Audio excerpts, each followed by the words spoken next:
Hi guys, Jordan with Motion Array, and today we're taking a look at how you can get the most out of your generator templates in Final Cut Pro X.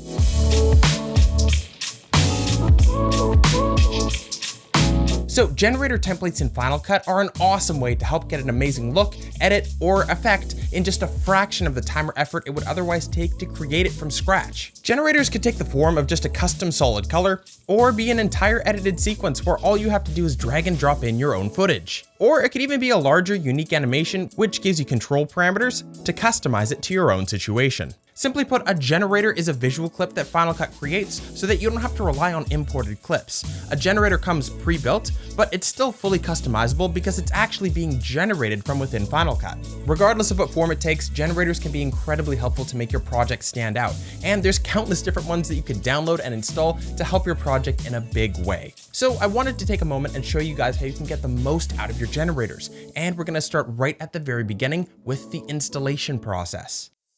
The most frustrating part of generators might actually be getting to the place where you can actually use them in the first place, but it doesn't have to be. It's actually incredibly easy to install them if you know what you're looking for.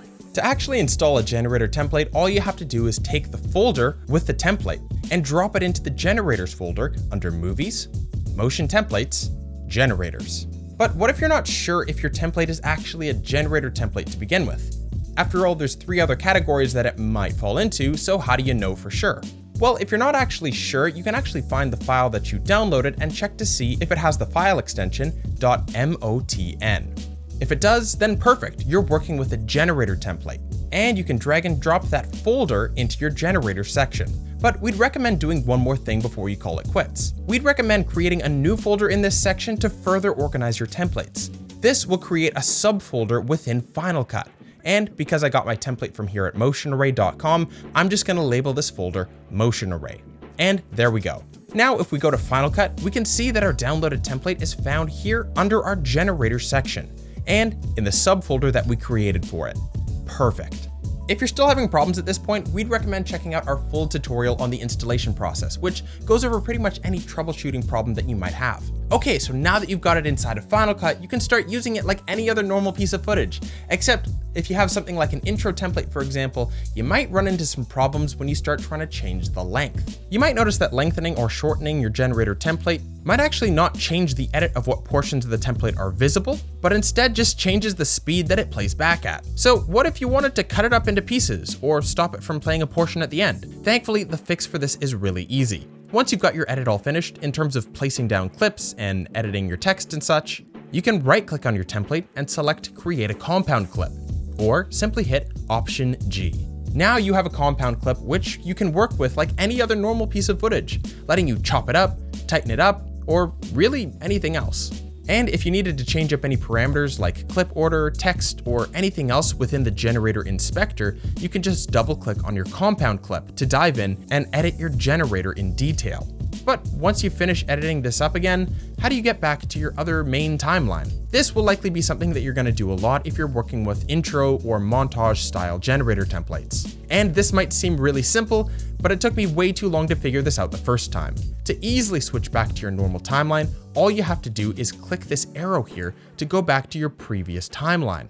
Nice! And you can easily cycle back to your compound clip by hitting the right arrow here. It's so easy to use once you know it's there, but it can easily be one of those features that you miss because it's hiding in plain sight. And number 4, get your music right.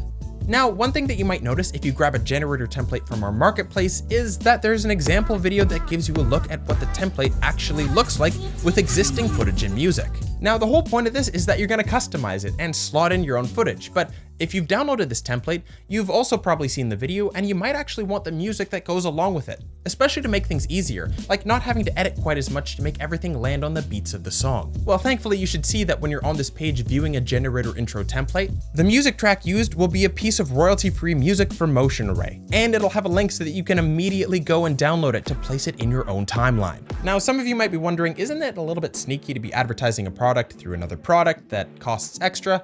Well, it would be if it actually cost you anything extra, but here at Motion Array, everything on our marketplace is included under your one Motion Array subscription. So picking up that one generator template, that music track, and like 100 other things is all covered under your Motion Array subscription. And guys, that's it. I really hope that you found this video helpful. And if you're interested in checking out more generator templates, we have a list of a bunch that cover a wide variety of different use cases.